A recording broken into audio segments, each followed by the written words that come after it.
మంచిర్యాల జిల్లా చెన్నూరు అటవీ రేంజ్ పరిధిలో 2 అటవీ టోల్ గేట్లను ఏర్పాటు చేస్తున్నారు. అడవుల సంరక్షణతో పాటు పర్యావరణ పరిరక్షణ కోసం వాహనదారుల నుంచి త్వరలో ఫారెస్ట్ టోల్ వసూలకు నిర్ణయించామని అధికారులు తెలిపారు. పారుపల్లి, కిష్టంపేట టోల్ గేట్ల వద్ద భారీ వాహనాలకు 200 రూపాయలు, 4 వీలర్కు 50 రూపాయలు, 3 వీలర్కు 30 రూపాయలు వసూలు చేస్తున్నామన్నారు. ఈ ఆదాయంతో ప్రాణహిత కృష్ణజింకల అభయారణ్యంలో పలు పనులు చేపడతామన్నారు. అడవుల సంరక్షణ, మొక్కల పెంపకం, వన్యప్రాణులకు నీటి వసతి ఏర్పాటు వంటి పనులు చేపడతామన్నారు. చెక్ పోస్టుల ద్వారా కలప రవాణాను పూర్తిగా నిరోధిస్తామన్నారు.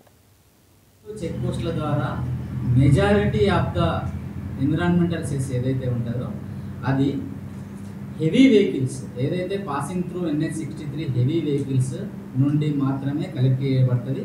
అండ్ ఇంటర్ స్టేట్ వెహికల్స్ ఏవైతే మనకు మహారాష్ట్ర, ఛత్తీస్గఢ్ ప్రాంతాల నుంచి వెళ్తాయో, నాన్ లోకల్ ప్లేసెస్ నుంచి వస్తున్న ఈ NH63 ద్వారా వెళ్ళే వెహికల్స్కి మాత్రమే మెజారిటీ ఆఫ్ ద సెస్ అనేది ఎన్విరాన్మెంటల్ సెస్ కలెక్ట్ చేయడం జరుగుతుంది.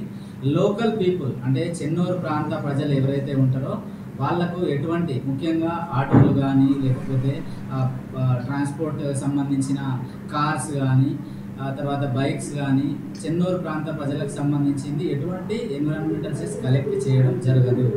సో దీని పట్ల ఎవరు ఇబ్బంది పడాల్సిన అవసరం లేదు, భయపడాల్సిన అవసరం లేదు.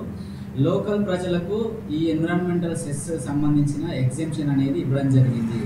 దీనిని గుర్తించి ఏదైతే మేము చేపట్టబోతున్న ఎన్విరాన్మెంటల్ సెస్ ఏదైతే కలెక్ట్ చేయబడుతుందో అది only heavy vehicles and non local vehicles and commercial వెహికల్స్కి మాత్రమే కలెక్ట్ చేయబడుతుంది.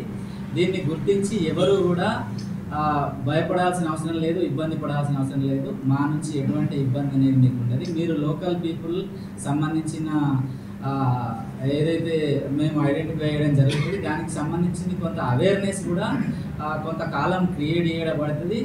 దాని ప్రకారమే వెహికల్స్ అన్నీ కూడా ఎటువంటి ఇబ్బంది లేకుండా చెక్ పోస్టుల నుంచి పాస్ అవుతాయి. దీనిని గుర్తించి మా అందరికీ కూడా